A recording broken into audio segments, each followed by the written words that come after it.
My name is Edward Miller, though most people just call me Ed. I turned 59 this past fall, and I thought I had seen just about every kind of hard season a man could weather. I worked nights in warehouses, stacking boxes until my back begged for mercy. I pushed mops across grocery floors while people shopped over my shoulders. I gave decades of my life to making sure my only child Christopher never had to feel that kind of exhaustion. I thought sacrifice meant something permanent. I thought love was enough to keep a bond from fraying. I was wrong. It was the Christmas gala at the Dallas Country Club that changed everything. The place was lit up like some palace out of reach, crystal chandeliers dripping light onto tables dressed in linen so white it hurt your eyes. People sipped champagne, laughing with that particular kind of laugh that belongs to the wealthy, the laugh that assumes safety. I didn't belong there, not really, but Christopher insisted I come. He had made a name for himself in business circles, and his wife, Vanessa, was the kind of woman who could glide into any room and make it hers. I showed up in my only suit, one I'd bought 10 years back for a funeral. The sleeves pinched a little at the shoulders, and I kept tugging at the collar as though loosening it would make me less noticeable. I sat at their table surrounded by people who carried the shine of privilege on their skin. I thought my son would let me blend into the background, maybe nod to me once or twice, and let me slip away when dessert came. But instead, he raised his glass. Tonight, Christopher said, his voice warm and confident, "I want to honor my father. For years, I've been sending him $10,000 every month to make sure he's comfortable. He never has to worry because family takes care of family. That's the Miller way." The room applauded. Forks tapped against glasses. Vanessa leaned into him, smiling with that practiced grace of hers. And me, I sat there with a coldness spreading through my chest. $10,000 a month. If only. If even 1/10 of that had ever reached me, I wouldn't be stretching cans of beans over 3 dinners. I wouldn't be walking home after midnight shifts with my feet swollen inside old sneakers. I felt the blood rise to my face, but I kept still. Years of silence teach a man how to hold himself motionless, even when the truth beats against his ribs. I forced a smile I didn't mean. People at the table looked at me with admiration and envy, even as though I were a man living in quiet luxury, supported by a dutiful son. They didn't know the truth that I had $47 in my bank account that week, that the rent was overdue, that the heat in my apartment cut off after midnight because I'd set the thermostat too low to save a few dollars. The applause died down, but the humiliation stayed. Vanessa touched my arm, her voice like honey over steel. "We're so proud of you, Dad." I nodded because what else could I do? My throat had closed around every word I might have said. Later that night, when the music swelled and couples filled the dance floor, I excused myself. I slipped outside into the cold December air, standing on the terrace where the city lights stretched wide and glittering. I leaned against the railing and let the frost bite my skin. $10,000 a month. My son's voice echoed in my head, louder than the laughter spilling from the ballroom. I thought back to the warehouse shifts, the nights I came home too tired to eat, collapsing on the couch with my shoes still on. I remembered the years when Christopher was little, when I'd bring home extra cartons of milk because he loved it cold from the fridge. His mother left when he was young, and I promised him I'd carry both loads, father and mother, on my back. I did. I worked until my joints stiffened, until my fingers curled with pain. I missed holidays, birthdays all, so he could have uniforms for his private school, braces for his teeth, and tuition for college. He had every chance I never had. Standing there on that terrace, I realized something bitter. He hadn't just lied to a room full of strangers. He had turned me into a prop, a story he could use to polish his own image. My name became his performance, and everyone clapped. I drove home that night in silence. My old Ford coughed when it started, and I prayed it would get me the 20 miles back to my apartment. The heater wheezed but gave no warmth, so I rubbed my hands together and let the radio stay off. My mind was too full. In the small kitchen of my apartment, I opened a can of soup and set it on the stove. The metal pot rattled against the burner. I stared at the steam rising and thought about how long I'd been quiet. Maybe too long. I pulled a notebook from the drawer, one I usually used for grocery lists, and I wrote down the date, December 17th. Then I wrote the words $10,000 a month. Below it, I wrote, "Not true." That was the beginning. A man doesn't plan to start a war with his own child. He just starts by writing the truth, so he doesn't forget who he is. I went to bed hungry that night. The soup had cooled before I finished it. Sleep came in fragments, breaking with flashes of Christopher's smile, Vanessa's hand on his arm, the applause ringing in my ears. I woke before dawn, staring at the ceiling, and realized humiliation has a taste. It's metallic bitter, and it lingers. But something else stirred beneath it. A small ember of anger, maybe, or maybe just resolve. I had carried silence for too long. That night at the country club showed me what silence buys. It buys applause for lies. It buys invisibility for the truth. I decided then I would not be invisible anymore. The morning after the gala, I sat at my kitchen table with the notebook still open from the night before. The words looked strange on the page, almost like someone else had written them. $10,000 a month. Not true. I ran my finger over the ink as if I needed to confirm I had really put it there. The apartment was quiet except for the radiator ticking like an old watch. Light came through the blinds in sharp lines, cutting the room into pieces. I poured myself a cup of coffee, the cheap kind that leaves a bitter taste even with sugar. I let it cool until the steam faded, then drank it anyway. My hands didn't shake. That surprised me. I had expected anger to come like a storm to leave me trembling. Instead, what I felt was something steadier, heavier, like a stone in the stomach. For years, I had swallowed lies, small ones, practical ones. Christopher had told me he was too busy to visit on weekends, and I had nodded, though I knew the truth was that Vanessa preferred brunches with her friends. He said money was tight when I asked if he could help with rent once or twice. And I accepted it even when I saw him pull up in a new car. Those lies had been easy to ignore, because ignoring them cost less than confronting them.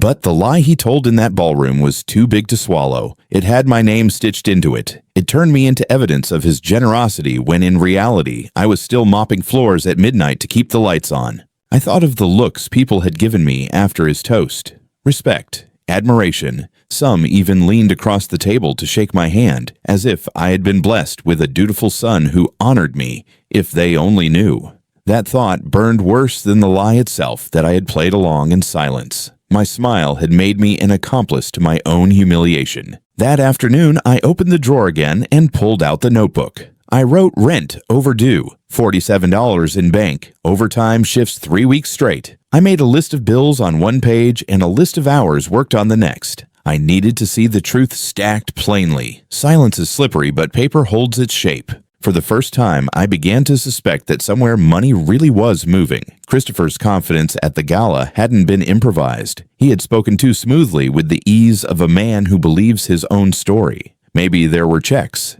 maybe accounts. But if they existed, they hadn't reached me. That thought chilled me. I remembered the envelope that had arrived months ago, addressed to Edward Miller, but inside had been a promotional flyer for a real estate company linked to Vanessa's boutique ventures. At the time, I had tossed it aside. Now it returned to me with a new flavor, like a piece of a puzzle I hadn't realized I was holding. The next day, I took the bus across town to the warehouse where I still worked part-time. On the ride, I kept seeing Christopher's face, his easy smile, the way he looked over my shoulder instead of into my eyes. I thought of the applause again, the glasses raised high, the clink of silverware on china. Every sound in my memory mocked me. That evening, after my shift, I walked past the grocery where I once mopped floors. Through the window, I saw the same aisles I used to clean, the same cans lined in perfect rows. I remembered the years of putting Christopher through school, telling myself it was worth the aching joints. Standing there, I asked myself the question I had never dared before.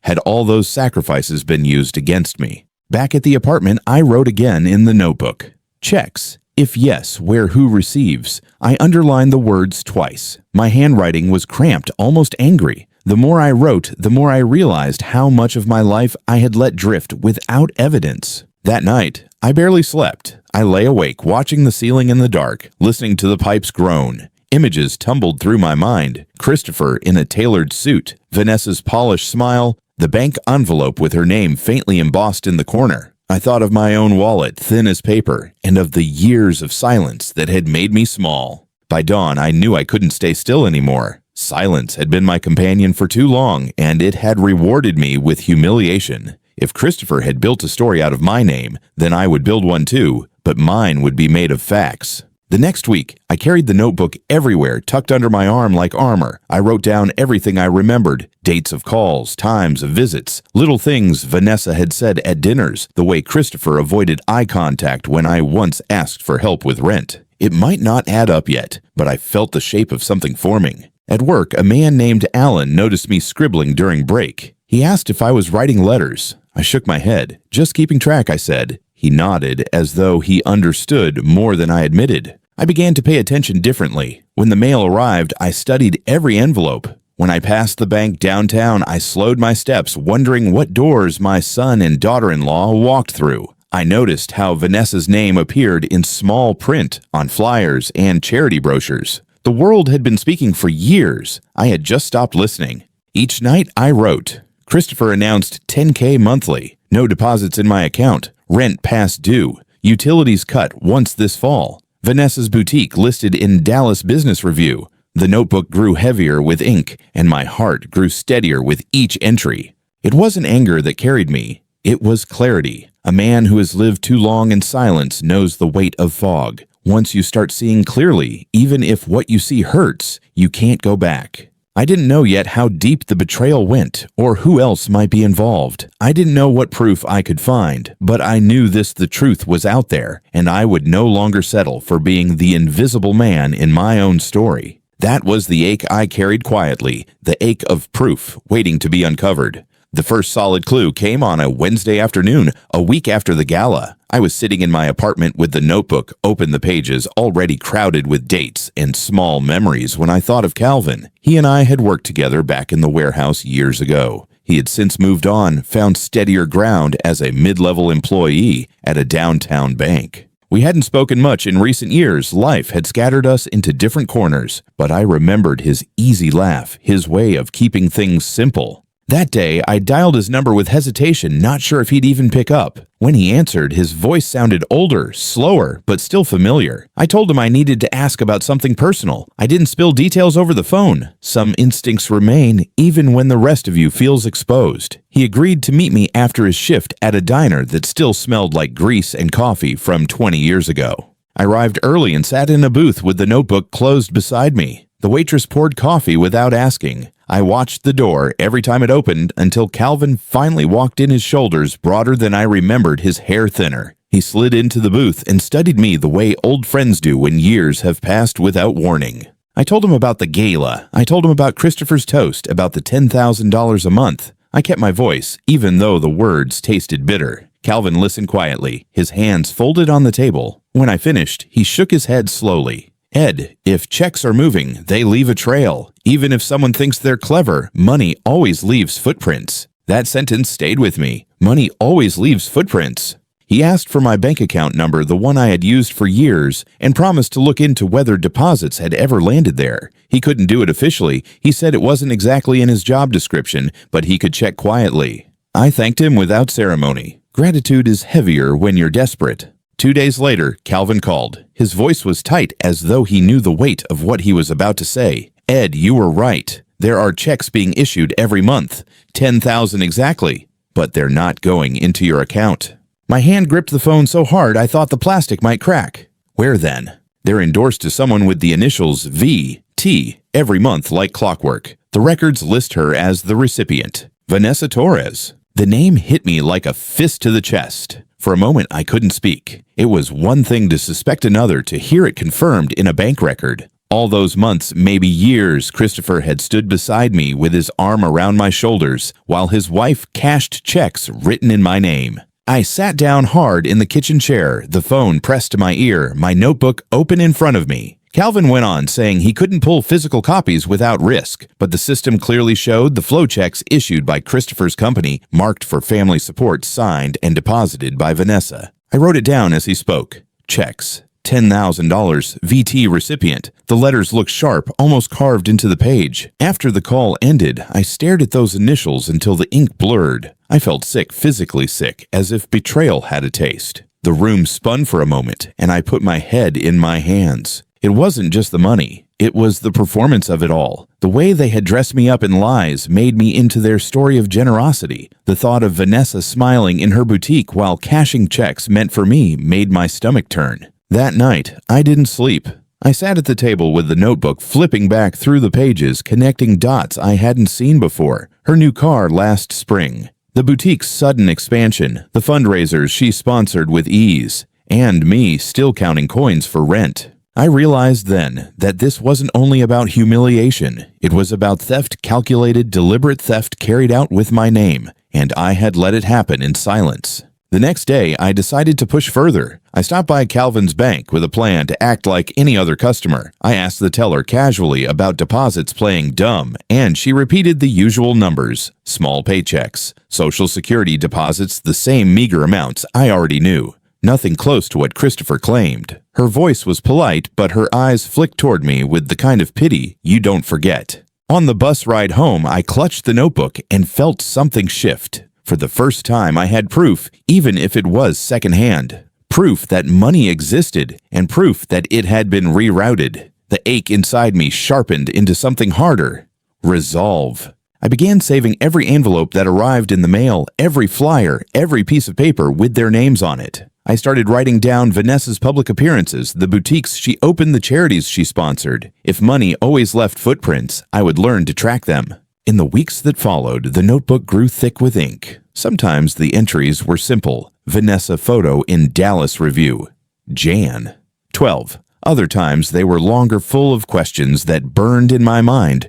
Does Christopher know everything? Does he sign the checks willingly? Or is he blinded by her? Or does he choose not to see? Each question felt like a wound, each entry like stitching it closed, even if only loosely. I began to notice the way people looked at me differently in the neighborhood too. Some had read about Christopher and Vanessa in the paper, where they were praised as young philanthropists. They nodded at me with respect, believing I was the father behind their success story. I wanted to tell them the truth, but the words stayed in my throat. Truth felt fragile, not ready for the air yet. Still, I wrote. Every night I wrote, and with each page I felt less like a man drowning and more like a man swimming toward something, toward light, or justice, or maybe just dignity. I didn't know it then, but the discovery of those redirected checks was only the first crack in the wall. Behind it lay something larger, something that would change everything again. For now, though, I had learned this silence was no longer an option.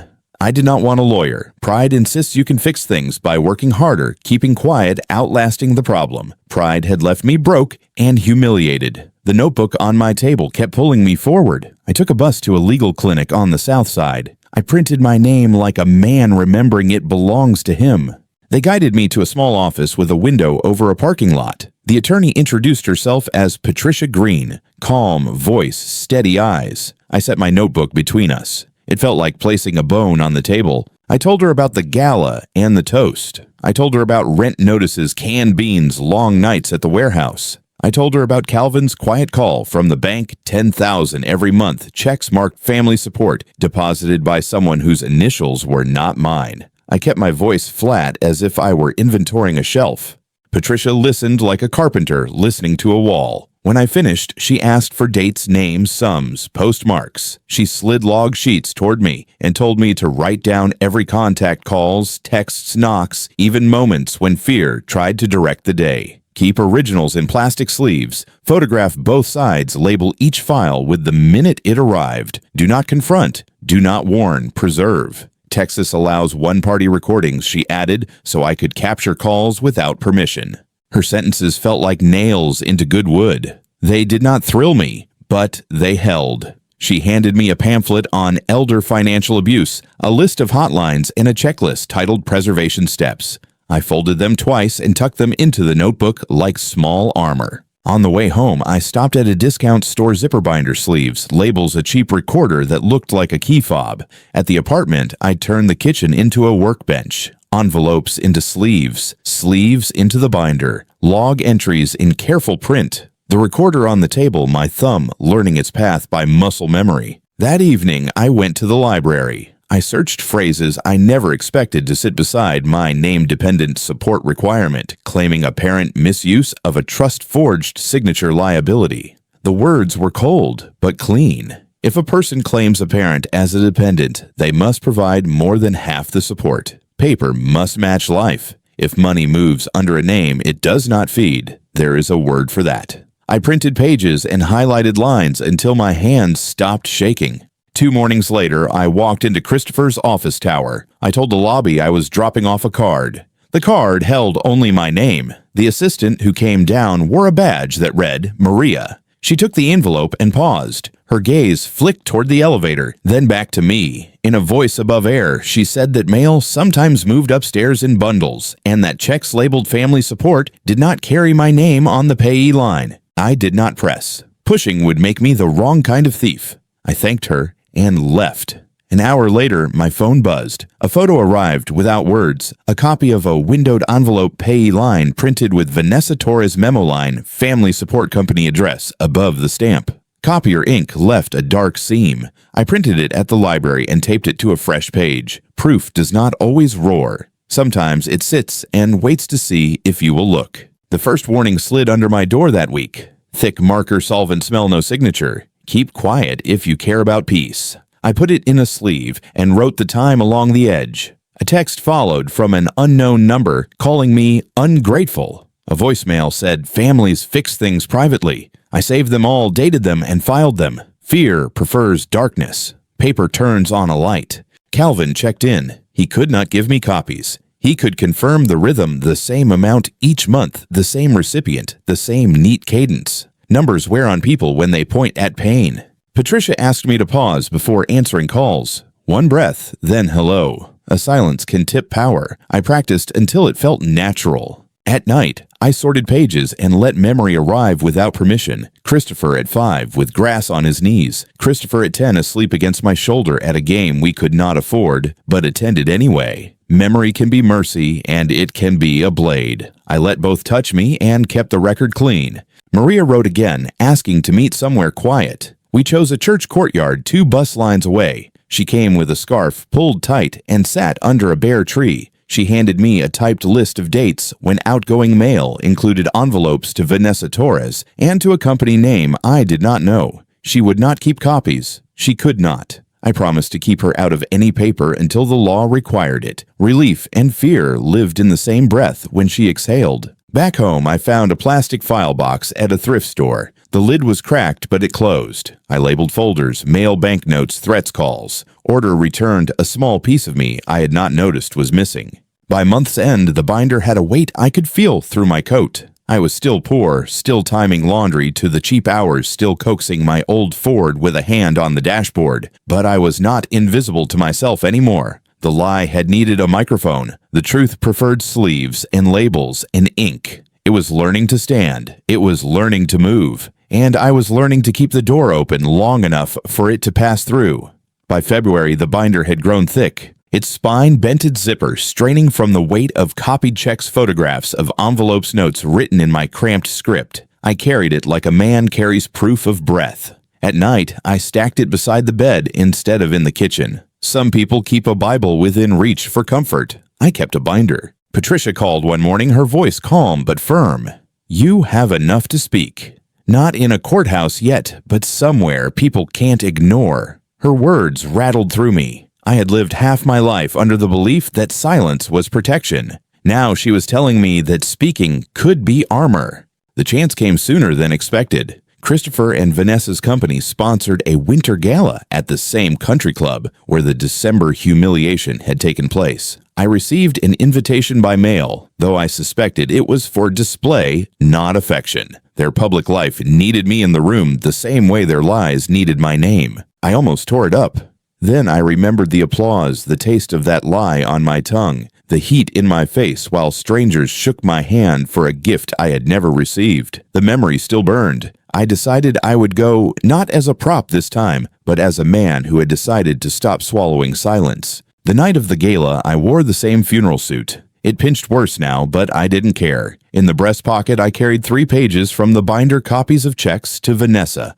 a photocopied envelope, and a log page in my handwriting. Paper as witness. I told myself I might never show them, but carrying them gave me a steadiness I had not felt in years. The ballroom looked the same, chandeliers, glowing, polished silver people in clothes that cost more than my rent. Music swelled from the band as guests clinked glasses. I sat at the edge of the table unseen until they wanted me seen. Vanessa glided from group to group, laughter pouring from her like a practiced performance. Christopher stood tall, greeting board members, shaking hands like a politician. At dessert, the microphone was brought out again. Christopher raised his glass and began his familiar routine about family values, gratitude, and success. I felt the words slide across me like oil. When he paused for applause, I stood. My knees were steady. "I'd like to speak," I said. My voice was not loud, but the microphone carried it across the room. Conversation stilled. Forks paused mid-air. I saw surprise flicker in Christopher's eyes, then irritation, then fear. I didn't shout. I didn't accuse. I simply said, "I have heard it told that I receive $10,000 a month from my son. I want to be clear. That is not true. I live on wages from night shifts and a Social Security check. If I am wrong, I invite any one of you to come with me to the bank tomorrow and see the deposits. My records are open. My account is open. I will apologize publicly if paper proves me wrong. But if paper does not, then we should all stop clapping for stories that do not feed the people they use." Silence spread across the room like a cloth being laid down. I heard someone's chair creak. Vanessa's smile froze in place. Christopher laughed weakly and tried to smooth it over using words like misunderstanding, complex finances, fiduciary responsibility. He aimed his sentences past me toward donors and investors, but I kept my place at the microphone. "I know the price of beans by the ounce," I said. "I know the sound of a radiator shutting off at midnight because the thermostat is set too low. I know what it feels like to choose between rent and new shoes. My memory holds those things clearly. I do not confuse them with deposits that never came." From the back of the room, someone spoke. A woman's voice asked, "Then where did the money go?" The question hung heavy like a chandelier with a loose chain. Heads turned toward Christopher and Vanessa. Their practiced poise began to crack. Christopher motioned toward me, his smile trembling. "Dad, let's step outside and talk as family." I shook my head. I have been told to keep my voice small all my life. Tonight, it will stay here until I finish. The manager moved nervously near the microphone, but when Vanessa gestured for him to cut the sound, he hesitated. Perhaps he knew the cost of muting truth. I looked at the room, faces pale, others flushed, some shifting uncomfortably, some leaning in. "Love does not require poverty to make someone else look rich," I said. "I gave my name so others could lift theirs. That is over now." Vanessa gathered her purse in Christopher's arm. She told the room it was not the time or place, that elders sometimes forget details, that families have seasons. Her words were meant to soften, but they landed like ice. They walked out together, stiff and brittle. No one followed. The band lowered their instruments, uncertain whether to play. A server stepped aside to let them pass. When the doors closed, a stillness remained. Then people began to move not toward the bar or the dance floor, but toward me. They came with quiet voices. I didn't know. I should have asked. We all liked the story too much. A man I had never met pressed a business card into my hand, offering a forensic team. A woman from a charity board whispered that she would withdraw a sponsorship Vanessa had sought. Patricia was there too, watching from across the room. She gave me a small nod. It felt like a key turning in a lock. That night, walking to my car, I felt lighter than I had in years. The lie had been spoken in public. The truth had stood beside it. For once, silence did not win. I knew the battle was only beginning, that there would be retaliation whispers, perhaps, even threats. But for the first time in a long time, I felt something stronger than humiliation. I felt visible. The night after I spoke at the gala, I barely slept. My body was tired, but my mind replayed every word I had said, testing them for cracks. I kept asking myself if I had sounded bitter, if I had looked foolish, if the room had truly heard me or simply pitied me. Yet when dawn crept in through the blinds, I realized something unusual. My hands weren't shaking. That steadiness was new. It told me the truth had planted its feet. By noon, the phone began to buzz. First, a message from Patricia. "You did what needed to be done. Don't second-guess it." Then one from Calvin. I heard whispers already. People are talking. The story's not staying quiet. He was right. Before long, a neighbor knocked on my door with her phone in her hand. Someone at the gala had filmed a few minutes of my speech. The clip had spread to social media overnight. I watched myself on her small screen, my own voice steady, my own face calm. It felt strange, like seeing another man borrow my skin. In the comments, some called me brave. Others wondered if I was confused. A few simply asked, "Where did the money go?" That question kept following me. I heard it in whispers at the grocery store where two women studied me as I carried milk to the counter. I felt it in the eyes of the bus driver who hesitated before giving me change. Even at the warehouse, men I had worked alongside for years spoke carefully around me as if my silence had been safer for them too. Visibility has a cost. Letters began arriving in the mail. Some were small notes of support. Thank you for speaking up. My brother took my pension, and I've never told anyone. Others were warnings typed in bold. Families survive only when their weak parts stay quiet. I slid them all into plastic sleeves, dated each one, filed them under threats. Patricia had told me preserve everything. Even intimidation is evidence. Still, not all costs came from outside. Inside, the memories pressed harder. I thought of Christopher as a boy running in the yard with a kite, his laughter clear. I thought of the nights I had worked overtime to pay for his school trips, how proud I had been to give him chances I never had. Now those memories hurt in a new way, sharper because they had been turned against me. One evening, I stopped by the library again to check the local news. My name had not yet appeared in print, but Christopher and Vanessa's company was under a small cloud. A business columnist hinted at internal discrepancies. I printed the article and highlighted the lines. Proof was beginning to leak beyond my binder. Maria texted me late that week. More documents exist. Careful timing will matter. Her courage humbled me. She worked in the very building where the fraud lived, where silence bought survival. Yet she risked her job to feed the truth. I wrote her name in my notebook with care, knowing she carried a weight few could see. The following Sunday after church, Margaret from the neighborhood approached me. She had been at the gala. She hadn't spoken that night, but now her eyes carried the look of someone who had measured the room and found it wanting. "You did right," she said quietly. "I'll carry your words into places you can't reach." Then she slipped away before anyone else could notice. Sometimes allies reveal themselves slowly, like photographs developing in dim light. But not everyone came with kindness. One afternoon, I found a man waiting near my apartment steps. He wore a sharp suit, his smile too polished. He introduced himself as a friend of the family and suggested I issue a statement saying I had misremembered. He spoke of investors, of reputations, of legacy. His words were smooth, but his eyes were cold. I told him truth does not need editing. He left with a frown, the smell of aftershave trailing behind him like smoke. I filed the encounter in my log. Even my old Ford carried the cost of visibility. Twice I noticed it had been tampered with, nothing stolen, just the glove compartment rifled through the binder, untouched, only because I never left it in the car. Fear crept in at odd moments, the sound of footsteps behind me at night, the way shadows lingered near the apartment door. But each time I slid a new entry into the binder, I felt the fear lessen. Paper gave me ground to stand on. At night, I sat by the window and looked out at the city. I knew Christopher and Vanessa were not finished. Wealth buys lawyers, influence, time.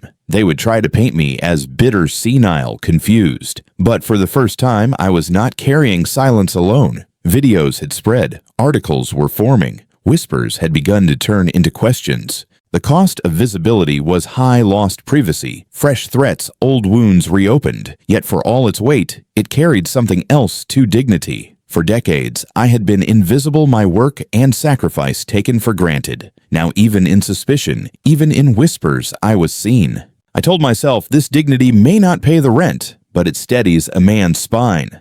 And a steady spine can carry a long fight. The weeks that followed felt like waiting for weather to change. Each day, I woke to the same small apartment, the same radiator clicking, the same chipped mug of coffee. Yet under that surface, something had shifted. My name no longer lived only in my notebook. It had slipped into the mouths of strangers, into short videos passed across screens, into whispers at bank counters and grocery lines. Visibility had arrived, and with it came the law. Patricia called one morning, her voice clipped but calm. "It's time," she said. She wanted me to bring the binder to her office. The district attorney's office had agreed to a meeting. They needed to see what I carried. I stared at the binder on my table, its bulging zipper, the sleeves thick with paper, the handwritten logs heavy with ink. For months, it had been my shield. Now it would become something larger. The courthouse downtown rose like a wall of glass and stone reflecting the winter sun in hard angles. Patricia met me at the entrance, her briefcase in one hand, her other hand pressing lightly against my elbow. Inside, the air smelled of paper and old coffee. We passed through security then into a conference room where an assistant district attorney waited. Her name was Jennifer Collins. Jennifer shook my hand firmly. She looked younger than I expected, but her eyes carried the weight of someone who had spent long hours with files of other people's worst days. She asked me to tell my story from the beginning. So I did. I told her about the gala in December, the toast to the lie of $10,000 a month. I told her about my rent notices, my warehouse shifts the beans stretched across too many dinners. I told her about Calvin's call from the bank, the checks marked family support, but deposited by Vanessa. I told her about the anonymous notes, the threats, the man in the suit on my steps. I spoke in the plain rhythm of a man laying out inventory item after item. Patricia slid copies across the table checks, endorsed to Vanessa envelopes addressed in careful type, Maria's typed list of outgoing mail, the log entries I had written in my own hand. Jennifer leafed through them quickly, at first, then slower, her pen tapping the edge of each page. When I finished, she leaned back, folding her hands. Mr. Miller, what you've described and what these documents suggest points to several crimes. Elder financial exploitation, forgery, fraud, possibly tax evasion if they claimed you as a dependent. We will need to dig deeper. Are you prepared for that? Prepared. The word carried a strange weight. For years, I had prepared for broken machinery, for long shifts, for rent increases, but this was different. I nodded. I've lived through worse in silence, I said. This time, I'll live through it with the truth. Jennifer's eyes softened for a moment. Then she explained the next step: subpoenas for bank records, witness interviews, perhaps a grand jury, to decide if charges should move forward. She warned me of what would come: defense lawyers trying to paint me as confused, or bitter reporters hungry for sound bites, family members who might turn away. I told her I understood. Understanding doesn't make it easier, but it makes it possible. When I left the courthouse that day, the city looked sharper. Billboards bright as accusations, cars rushing with impatient horns. I felt oddly light, as if I had left part of the weight on that conference table. The next days blurred into waiting. Patricia kept me updated. Subpoenas went out. Bank officers were contacted. Maria agreed to testify if called. Calvin said nothing on record yet, but his quiet nod over the phone told me he was ready. One morning, Patricia phoned with news that cut through my fatigue. The DA is moving to convene a grand jury. It's serious now, Ed. They've seen enough to believe this deserves the next step. I set the phone down and sat at the kitchen table. The radiator hissed. Outside, a siren cut through traffic. I wrote in the notebook grand jury. Truth stepping into another room. Yet with progress came shadows. More notes appeared under my door. Some printed, some scrawled. Stop before you regret it. Families fix things privately. Think about legacy. I slid each into sleeves, dated them, and stacked them in the threats folder. Paper turned their menace into evidence. One night, close to midnight, my phone rang from an unknown number. Against better judgment, I answered. Christopher's voice came through low and tight. He accused me of trying to ruin him. He said investors were pulling back, that Vanessa had been embarrassed at lunch with her board. His words tumbled between anger and pleading. I let him speak. When he finally paused, I told him I wanted nothing but truth on paper. His silence after that lasted longer than the call itself. When he hung up, I sat in the dark with the phone heavy in my hand, wondering when the boy who once ran with a kite had turned into a man who threatened his father. The cost of visibility was real, but so was its power. For every threat, there came a small message of support. A stranger emailed to say my story gave her courage to confront her own son who had hidden her pension. Another said her brother had taken her checks, and she now knew she wasn't alone. Reading their words, I realized this fight was no longer just mine. It was part of something larger, a chorus of voices that had been quiet too long. Patricia visited one evening with updates. Search warrants had been approved. Bank transfers revealed not just checks to Vanessa, but money funneled into shell companies' condos accounts labeled with my initials, but never mine. She spread the papers across my table, her pen tracing the lines. Each page, another nail, each line, another weight, pressing toward justice.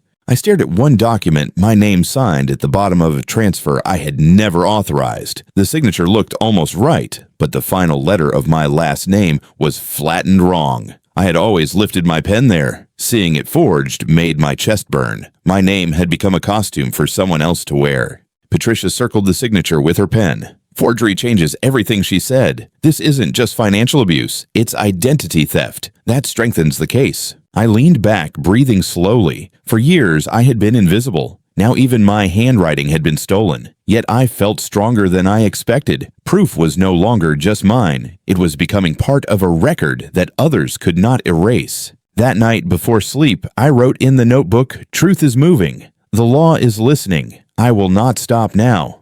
The weeks leading up to the grand jury were heavier than any load I had ever carried at the warehouse. Not because of weight on my back, but because of the weight pressing against my chest each day. The city kept moving traffic horns, delivery trucks, joggers on the sidewalks, but my life had slowed into waiting rooms, phone calls, and the quiet shuffling of papers. Patricia told me the investigation was widening. Subpoenas had pulled accounts into daylight records that showed money traveling through paths that never touched me. Christopher's company had written checks labeled parental support, but every dollar had landed elsewhere. Some went to Vanessa's boutique, some to a condo management firm, some disappeared into a trust with my initials that never existed in any bank's registry. Every discovery carried both satisfaction and grief.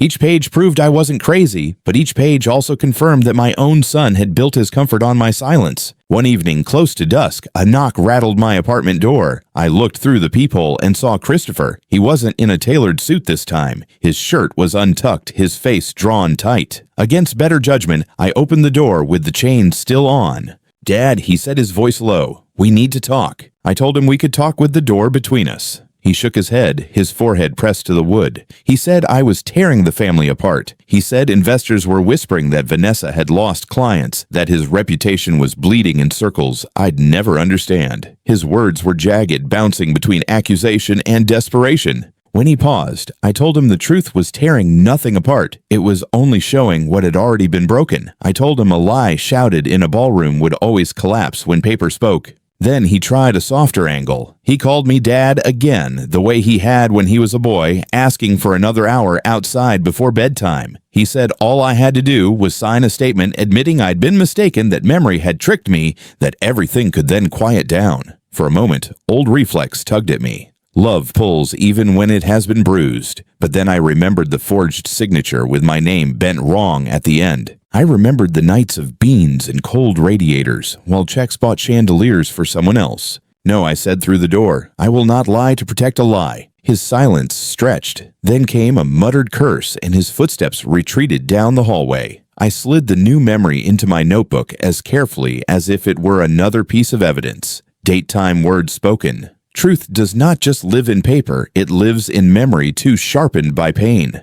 The pressure didn't stop there. 2 days later, Vanessa called from a blocked number. Her voice was smooth, almost sweet. She told me this wasn't the time or place for family disputes, that I was embarrassing myself. She said families have seasons, and elders sometimes forget details. Each phrase was wrapped in velvet, but underneath was a blade. She tried to paint me as confused, fragile, mistaken. I let her speak. When she finished, I told her my memory held the sound of a radiator shutting off in winter, the price of beans at the grocery, the weight of shoes I couldn't afford. My account held the facts, and no season could rearrange that. Then I hung up. Patricia warned me they would keep trying. Pressure takes many forms: pleading, shaming, threatening. She reminded me that the binder and the law were stronger than emotion. Still at night, I lay awake, my chest tight with grief. A man doesn't raise a child for 30 years expecting the battlefield to end up between them. Through it all, allies grew louder. Maria sent another message, this time more direct. "I'm ready to testify. I've kept copies of invoices. I know where the numbers went." She attached photographs of spreadsheets columns labeled with codes RB Care V, Torres General HB Trust. Her courage came from quiet places after hours at the office copying pages under the whir of machines that had been used for lies. She risked rent, reputation, maybe even safety. Her bravery steadied me. Alan, a former accountant at the company, also reached out. He said he had resigned months earlier when he realized the books no longer balanced. He admitted he had stayed quiet out of fear, but after seeing the gala video online, he printed what he had kept: emails, memos, spreadsheets. He said he could not live with silence anymore. I met him at a diner one afternoon. He slid a manila envelope across the table. His hands trembled, but his eyes were clear. Inside were records of transfers notes written by Christopher himself, maintained support figure at 10K, actual flow to VT, Mark RB Care for Optics. I traced the words with my finger, my throat tight. My name had been reduced to Optics. Alan saw the look on my face and whispered, "I'm sorry." I told him not to be sorry for joining the fight late. Better late than never. Patricia took everything Maria's spreadsheets, Alan's envelope, and added them to the growing mountain for the DA. Jennifer called to say the grand jury would convene within weeks. The machinery of justice was turning. Slowly, but turning. The pressure on me increased, as if Christopher and Vanessa could feel the walls tightening. More notes under the door, more unknown numbers, even one typed letter that read, "Stop, if you care about peace." I filed them all the way Patricia had taught me. Each threat made the binder heavier, but each threat also became proof of their fear. Yet, in the middle of that storm, small lights appeared. A neighbor knocked on my door with a pot of soup. Maria sent a text with a blue heart. Janet from the grocery line slipped me a card that said simply, "Proud of you, old man." These gestures did not erase betrayal, but they reminded me that dignity attracts its own kind of company. By the end of March, I no longer doubted where the road was leading. My son and his wife were not going to back down. Their empire had been built on lies too carefully woven, too profitable to surrender. But I was not going to back down either. The grand jury would hear the truth. Witnesses were ready. Paper was ready. And so was I. The courthouse smelled of paper and dust the way buildings do when thousands of lives have already passed through them. On the morning of the trial, Patricia walked beside me, her hand light on my elbow. Breathe with the door, she reminded me, her shorthand for in through the nose, out through the mouth. The kind of breathing that keeps a man steady when the world wants to knock him down. Inside the courtroom was hushed heavy with the kind of silence that isn't peace, but expectation. The seal of the state hung over the judge's bench. The jury box filled with 12 strangers who would soon weigh years of my life against weeks of testimony. I carried no binder this time. The originals were already in Jennifer's office, but habit made me tuck a pen and a small notebook in my coat pocket. A man feels safer with paper close. Christopher entered first jaw, set suit pressed within an inch of its life. He looked around the room as if scanning for allies. Vanessa followed her expression smooth, though I noticed her eyes dart too quickly. They sat together at the defense table, polished but brittle. For a moment, I saw the boy who had once begged me to tie his shoes, the young man I had hugged the day he walked across a graduation stage. Then the image dissolved, replaced by the man who had used my name as currency. Jennifer opened with a voice steady as stone. She told the jury they would see documents, ledgers, surveillance footage, forged signatures. She spoke of dignity and of law, of the difference between a story told for applause and a record written in ink. She did not dramatize. She didn't need to. Facts, when laid straight, carry their own weight. The defense tried another angle. Christopher's lawyer described complex family arrangements, said I had misremembered, painted me as a man confused by paperwork and wounded pride. Vanessa's lawyer claimed she had merely run errands at her husband's request, a bystander dragged into a fight between father and son. Their words were polished, but their roots were shallow. Witnesses came. A banker explained the process of deposits, showing how each check had landed in Vanessa's account instead of mine. Surveillance footage flickered on a small screen. Vanessa walking out of a branch with a folder accompanied by a man who wasn't me. The jury leaned forward, not by much, but enough to feel the gravity shift. The forensic accountant walked them through charts like maps of rivers, money flowing from Christopher's company into accounts under Vanessa's control, branching into boutiques, condos, cash withdrawals. Each line matched dates and memos that bore my initials. RB Care Parent Support, HB Trust. Every phrase felt like a bruise, pressed again, but also like light shining on it for the first time. Then Maria took the stand. She spoke quietly but firmly about invoices, mail logs, spreadsheets. The defense tried to rattle her, asking about her job security, about resentment. She didn't flinch. "I need my job," she said. But I told the truth. That sentence hung in the air like iron. Alan testified next, his hands folded tightly in front of him. He admitted he had once stayed quiet, but guilt had pressed him forward. He produced memos signed by Christopher maintained support at 10K. Actual flow to VT, his voice didn't shake, and that calmness made the words heavier than any anger could. Then it was my turn. I took the oath and sat at the witness stand, the wood cool under my hand. Jennifer asked me to describe my life warehouse shifts, grocery aisles, beans stretched over too many nights. I spoke of silence, of humiliation at the gala of the binder that became my shield. I kept my voice steady, my words plain. I wanted the jury to feel not my anger, but the truth that had carried me here. The defense tried to paint me as bitter. They asked if I had ever accepted help from my son. Yes, I said, on holidays, on birthdays, small gifts, not $10,000 a month. They asked if I wanted to see my son in prison. I said, I want the truth to have a room in this city. If prison follows truth, that's not my doing. The courtroom grew still. Even the judge's gavel of wood seemed unnecessary. The silence itself held order. Closing arguments came. Jennifer reminded the jury that documents do not misremember, that surveillance cameras do not confuse, that signatures tell the truth when eyes want to lie. Christopher's lawyer spoke of misunderstanding. Vanessa's lawyer painted her as a follower, ankle-deep in water that rose too fast. But the room had already heard the recordings, already seen the paper. The jury left. Waiting felt like standing at the edge of a lake before the wind changes. Hours passed. Patricia sat beside me, her laptop closed for once, her hand resting lightly on the table. We said little. Waiting is a language of its own. When the buzzer sounded, the jury filed back in. Their faces were unreadable, but their silence carried weight.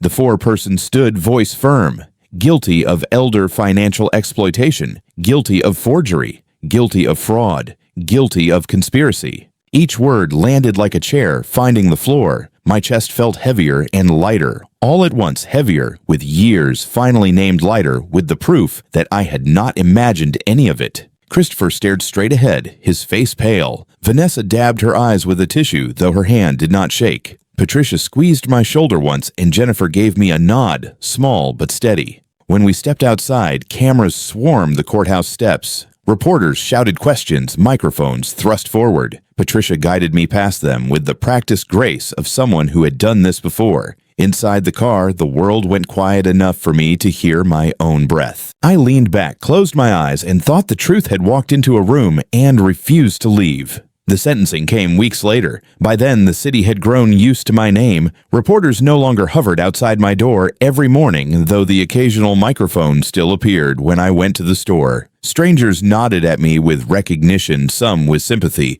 others with unease. I was no longer invisible. That visibility still felt heavy, but it was mine.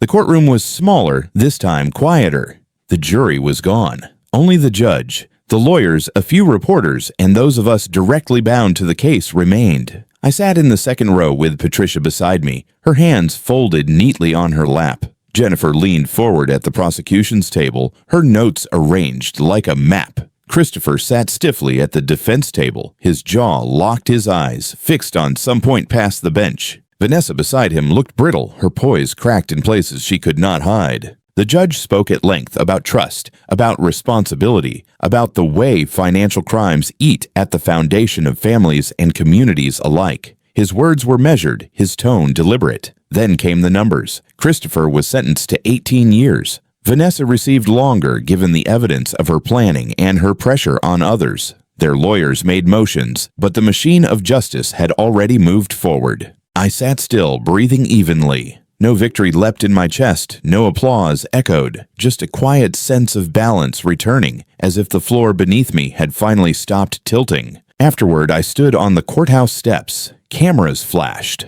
I spoke into them not as a father seeking revenge, but as a man who had carried silence too long. I loved my son, I said. Love has nothing to do with this verdict. A name used without consent is not love. It is theft. If you suspect someone is using your name for their story, ask for paper. Do not be afraid to see what is true. Then I walked away without answering more. Months passed. The civil case followed a quieter battle fought on paper and across tables instead of in a courtroom. It ended in settlement, an amount large enough to pay rent without fear, to buy a car that started without prayer, to leave behind the warehouse and the grocery shifts. Yet the money mattered less than the letter that arrived with it. An apology from a firm, not from a son. Institutions can say sorry in ways people cannot. I filed the letter with the other papers not out of sentiment, but because it belonged in the record. I moved to a smaller place with more light. My new apartment overlooked a sliver of downtown that glowed at night like a lantern. I kept the old Ford for a while, then traded it for something quieter, something that did not cough each morning. I left the warehouse first, then the grocery. The night shift cleaning was hardest to give up. There was a prayer in the act of making a floor shine. On my last night, I walked the length of the building with my mop and bucket whispering thanks to the walls and corners. Life did not turn into ease, but it turned into clarity. Community centers began asking me to speak. Church basements, senior halls, even small bank conference rooms. I told my story plainly, sometimes with names, sometimes without. I taught people to keep notebooks, to date envelopes, to ask for statements older than a week. I reminded them that silence is not peace. I told them not to confuse love with surrender. The reporter from the library article invited me to write a column once a month. I agreed with one condition, that each piece end with someone else's words, not mine. Letters poured in from strangers who had endured similar thefts. Their sentences closed my columns an honor roll of ordinary courage. A teacher who discovered her son had drained her pension. A widower whose daughter-in-law controlled every check. A neighbor who called when she noticed a pattern. Their voices grew together until the silence that had once felt permanent began to lift. One winter, Maria and Alan and Janet and Margaret gathered with me in a community room that smelled of soup and old wood. Maria spoke of courage that costs rent. Alan of duty inside a company lost to greed. Janet poured coffee into red cups, calm as ever. Margaret stood at the front and said one line I will carry forever. We are responsible for the rooms we applaud in. Sometimes people ask if I would forgive Christopher. I tell them forgiveness is not a switch. It is a field. Some days you can walk across it. Some days you can only stand at the fence and look. I have not written to him. He has not written to me. That is a field still waiting. Vanessa once wrote from prison. Her letter smelled faintly of perfume. She said she understood now that she was working with a counselor. She asked for forgiveness.